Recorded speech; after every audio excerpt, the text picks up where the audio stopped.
Alhamdulillahirabbil alamin. Wassalatu wassalamu ala asyrafil anbiya'i wal mursalin wa ala alihi wa sahbihi ajma'in. Hari ini Ustadz akan memurajaah tentang salah satu amalan yang terbaik di dalam agama kita. Apa itu? Amalan tersebut adalah sholat. Ustadz sudah menyiapkan slideshow dari PowerPoint.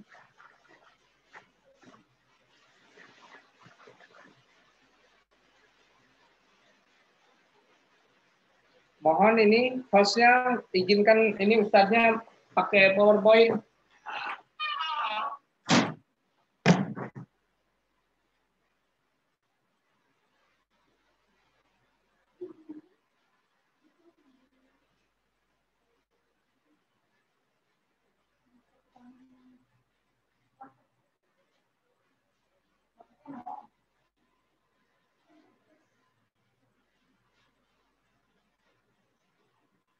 Fadli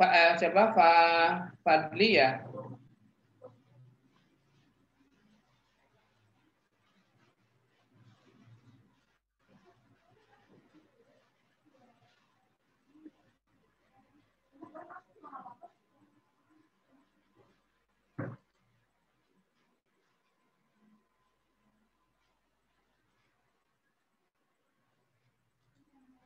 Baik. Ya.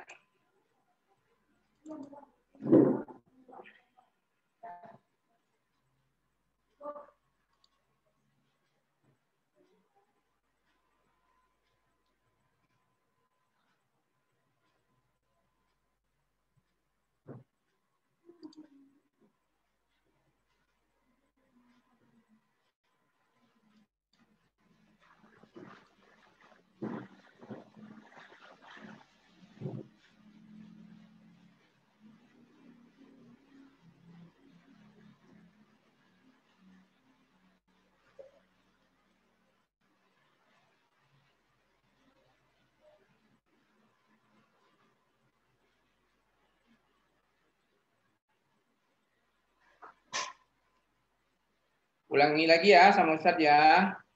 Tema kita sekarang adalah menjaga sholat atau jagalah sholat. Kenapa sih kita harus menjaga sholat? Nanti Ustadz bawakan ayat-ayat Al-Quran dan juga hadis-hadis Nabi yang sahih tentang keutamaan sholat dan juga ancamannya. Baik ya, perhatikan baik-baik. Pertama, Ustadz kutipkan dulu firman Allah Subhanahu wa Ta'ala tentang perintah sholat. Innani anallah la ilaha illa ana fa'budni wa aqimis salata lidzikri. Artinya, sesungguhnya aku ini adalah Allah. Tidak ada Tuhan yang berhak selain aku, maka sembahlah aku dan dirikanlah sholat untuk mengingat aku.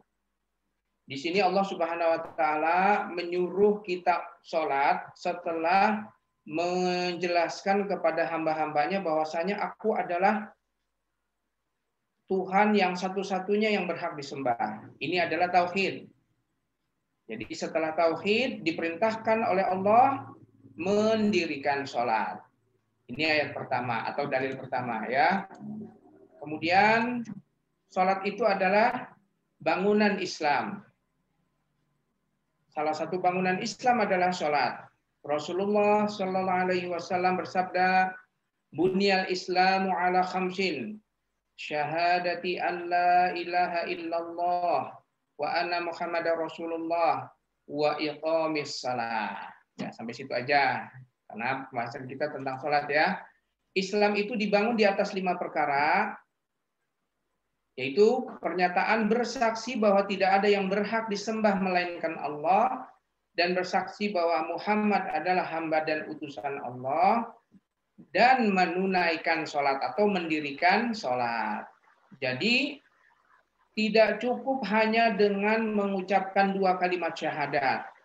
Harus diikuti dengan rukun Islam yang lainnya. Setelah 2 kalimat syahadat adalah sholat. Nggak bisa, oh saya sudah bersyahadat, Yang penting mah Islam. Enggak sholat, enggak zakat, enggak puasa, enggak haji, dan seterusnya. Yang penting dia sudah syahadat. Nah, yang seperti ini salah. Karena Islam itu bangunannya yang paling penting adalah 5 ini tadi ya. 2 kalimat syahadat, kemudian sholat, kemudian zakat, ya, haji, dan puasa Ramadan. Jadi kalau orang Islam, ngaku Islam, enggak sholat, maka dia tidak mengenal Islam, dia tidak mengenal hakikat atau apa Islam itu sebenarnya. Ya. Nah, kalian tahu kan ketika Mi'raj itu perjalanan dari Baitul Maqdis ke Sidratul Muntaha. Allah angkat nabinya dan hambanya ya ke langit. Oh, berarti Allah ada di langit, ya enggak? Allah kan ada di langit. Nah, jadi Allah ingin bertemu langsung dengan nabinya Shallallahu Alaihi Wasallam. Dari waktu itu Rasulullah diperjalankan dari Mekah ke Palestina di Baitul Maqdis. Nah, dari Baitul Maqdis diangkat Mi'raj ke Sidratul Muntaha. Ya. Terus apa hasil dari pertemuan Allah dengan nabinya Muhammad Shallallahu Alaihi Wasallam? Nah, Allah memberi perintah sholat 5 waktu kepada Rasulullah Shallallahu Alaihi Wasallam pada saat Mi'raj. Nah, sebelumnya, jadi sebelum diperintahkan sholat 5 waktu itu ada percakapan ataupun saran-saran dari Nabi Musa alaihi salam. Jadi setelah Allah memerintahkan Rasulnya, pertama kali diperintahkannya 50 waktu. 50 waktu satu hari. Kebayang nggak beratnya? Nah, kemudian diberikan usul oleh Nabi Musa alaihi salam. Akhirnya disetujui oleh Allah Subhanahu wa taala sholat itu cuma 5 waktu. Sholat itu cuma 5 waktu yang sekarang kita laksanakan. Ya enggak? Masya Allah. Sholat itu mudah. Cuma 5 waktu di dalam 24 jam. Aduh, kebangetan banget kalau nggak bisa melaksanakan sholat cuman alasannya, oh saya sibuk. Orang cuma 5 kali kok. Nah, makanya dijaga sholat itu ya, cuma 5 waktu. Bayangkan kalau 50 waktu, itu pasti memberatkan. Nah sekarang, alhamdulillah Allah memberikan kemudahan sholat itu cuma 5 waktu. Maka jagalah sholat. Kita harus menjaga sholat.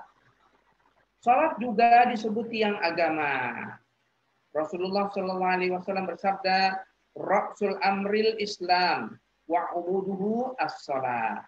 Pokok segala urusan itu adalah Islam. Tiangnya adalah sholat. Jadi sholat itu adalah tiang agama. Kalau dia tidak membangun tiang, tidak ada tiangnya, maka roboh agamanya. Maksudnya kalau dia nggak sholat, sama saja dia merobohkan agamanya. Baik ya, jangan sekali-kali kalian meninggalkan sholat. Itu sama saja kalian merobohkan agama kalian. Nanti ujung-ujungnya kalian tahu ya, di slide berikutnya Ustaz akan tunjukkan dalil apa akibat orang yang nggak sholat. Nah ini dalilnya, perhatikan baik-baik.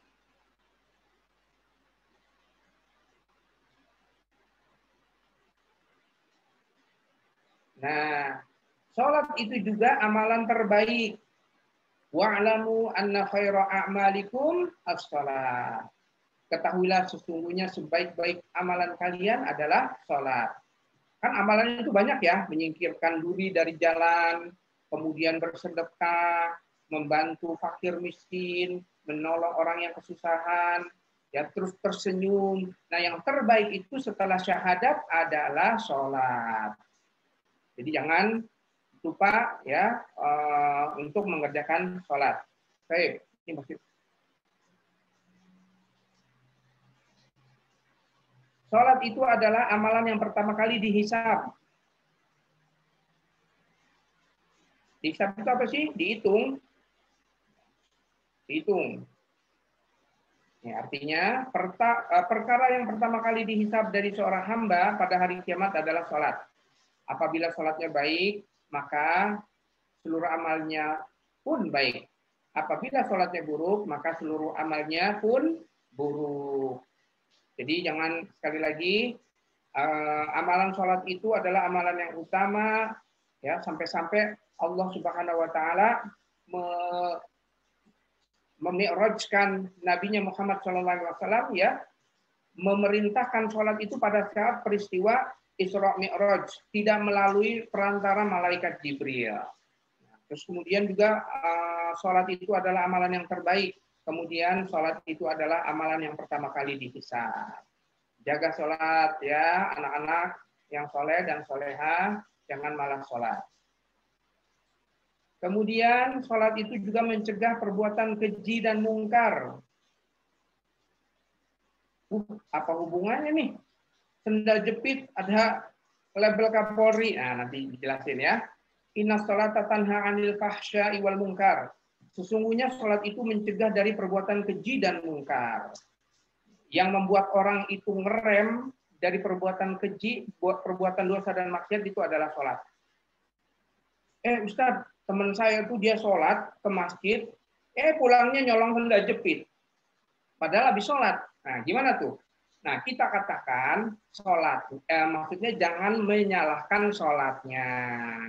Jangan nyalahin sholatnya. Oh, berarti sholatnya ini berarti bohong dong. Sholat itu tidak mencegah perbuatan keji dan mungkar. Bukan begitu.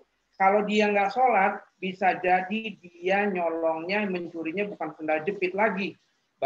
Bisa saja dia mencurinya, misalnya nyuri motor kalau nggak sholat.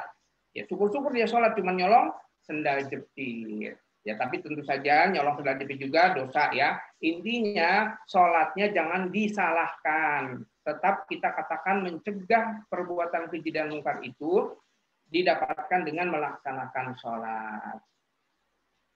Nah, ini caranya nih, kalau sendal jepit kalian nggak mau dicolong, dicuri ya, tulis saja ini punya Kapolri, punya Gubernur Banten. Nah, salah satu cara enggak dicuri ya sendal jepitnya.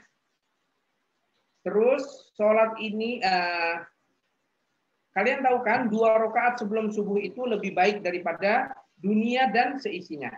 2 rakaat sebelum subuh itu hukumnya sunnah.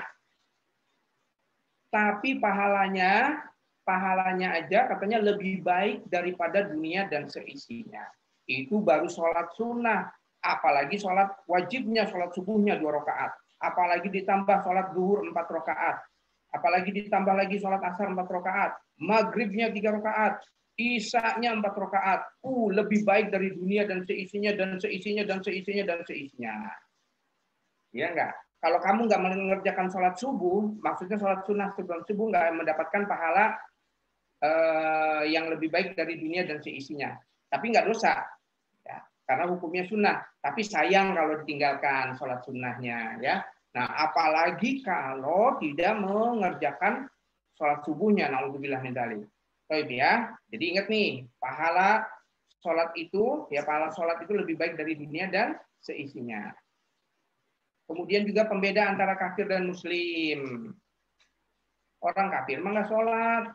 Orang kafir itu nggak sama dengan orang Islam. Orang Islam sholat, ya nggak? Kata Rasulullah, sabda Rasulullah Sallallahu Alaihi Wasallam, sesungguhnya batas antara seseorang dengan kesyirikan dan kekufuran adalah meninggalkan sholat. Baik ya, jadi yang membedakan antara kafir dan muslim itu adalah sholat. Terus, nih celaka orang yang sholat. Orang yang sholat aja bisa celaka, gimana yang nggak sholatnya? Allah Subhanahu Wa Taala berfirman, fawailul lil musallin alladzina hum an sholatihim sahun. Ya. Celakalah orang yang sholat, yaitu yang dalam sholatnya lalai. Orang yang sholat aja bisa celaka, gimana yang nggak sholat? Apa maksudnya orang yang sholat tapi celaka? Dia sholatnya males-malesan, dia lalai sampai mau habis waktunya. Sekali lagi, orang yang celaka dalam sholat itu ketika dia males-malesan, mau habis waktunya baru sholat. Habis waktunya untuk main game. Main game terus, hayalah sholat terus saja. Udah mau habis waktunya baru sholat. Nauzubillah min dzalik. Celaka kata Allah Subhanahu wa taala. Jadi sholat itu harus yang utama itu adalah pada waktunya. Jangan mau habis waktunya baru mau sholat. Ini diancam oleh Allah Subhanahu wa taala dengan wail. Ada yang bilang ini lembah di dalam neraka. Kemudian orang yang nggak sholat itu masuk sakor. Mungkin kalian ada yang hafal ya ayatnya ya. Sholat biar nggak masuk sakor. Sakor itu adalah, nah ini seperti yang difirmankan oleh Allah, masalakakum fi sakor, qalu lam naku minal musallin. Al-Mudaththir ya. Apa yang memasukkan kamu ke dalam sakor? Ditanya. Kok kamu bisa sih berada di dalam sakor? Sakor itu neraka yang menghanguskan. Ini ilustrasi aja ya. Jadi kalau api itu kan menghanguskan, ngeri. Kamu kena obat nyamuk lah, itu sakit. Ini dan itu tidak menghanguskan tapi sakit. Nah ini kalau di neraka, naudzubillah min dzalik. Nah itu diperuntukkan untuk orang-orang yang nggak sholat. Nah mereka menjawab katanya, kami dahulu tidak termasuk orang-orang yang mengerjakan sholat. Ngaku dia. Di sana kan di akhirat nanti nggak ada yang bisa bohong. Semuanya jujur. Pembohong yang paling bohong itu bisa jujur. Mulutnya terkunci tapi nanti semua anggota badannya akan berbicara. Iya dulu saya nggak sholat, makanya masuk neraka sakor. Na'udzubillah min dzalik. Ya, sholat ya. Nah terus jagalah sholat dalam masalah waktunya, dijaga waktunya. As-sholatu ala waktiha. Kemudian tata caranya, kata Rasulullah Shallallahu Alaihi Wasallam, sallu kama ra'aitumuni usalli. Sholat itu sholatlah kalian sebagaimana aku sholat. Rasulullah Shallallahu Alaihi Wasallam membuka sholatnya dengan takbiratul ihram. Jadi nggak boleh membuka sholat itu tiba-tiba ruku, karena nggak sesuai dengan tata cara Nabi. Kemudian khusyuk, badannya sih sholat, tapi pikirannya di game, pikirannya di PR dan yang lain-lainnya. Ini juga introspeksi buat Ustadz juga ya. Harus khusyuk, dijaga kekhusyuannya, biar sholatnya itu mencegah dari perbuatan keji dan mungkar. Kemudian tumaninahnya, tumaninah itu tenang. Karena sholat itu menghadap Allah, bukan balapan motor. Bismillahirrahmanirrahim. Alhamdulillahirabbil alamin arrahmanirrahim maliki yaumiddin. Dalin tiba-tiba. Ah, ini enggak tumaninah ini. Allahu akbar, Allahu akbar. Bismillahirrahmanirrahim. Alhamdulillahirabbil alamin dalin. Waduh, ini sholatnya enggak sah, enggak tumaninah. Ya dijaga sholatnya atau dijaga tumaninahnya ya. Santai. Bukan kayak dikejar anjing sholat itu, ya enggak? Baik. Ya, ini saja yang bisa Ustaz sampaikan. Ya, sudah kurang lebih 15 menit, ya. Sudah. Saya sudah diingatkan. Sekarang waktunya untuk kuis. Waktunya untuk kuis. Ya, silakan. Ada yang memandukan ya?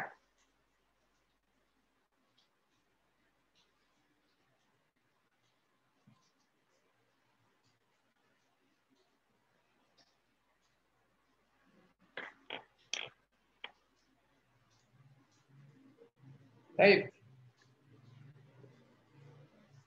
Langsung kuis atau tanya jawab nih?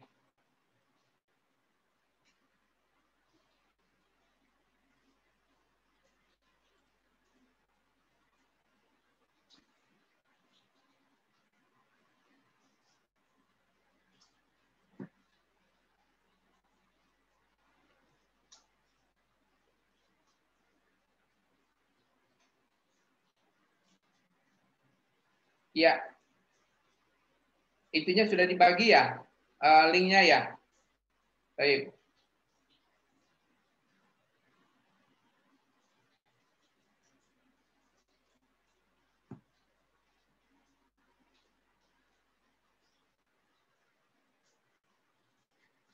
Ya, silahkan dikerjakan. Dari host sudah membagikan link, sekarang kalian kerjakan soal yang sudah Ustadz buat ya. 5 soal, pilihan ganda, dan mudah-mudah. Semuanya mudah.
Sudah ada yang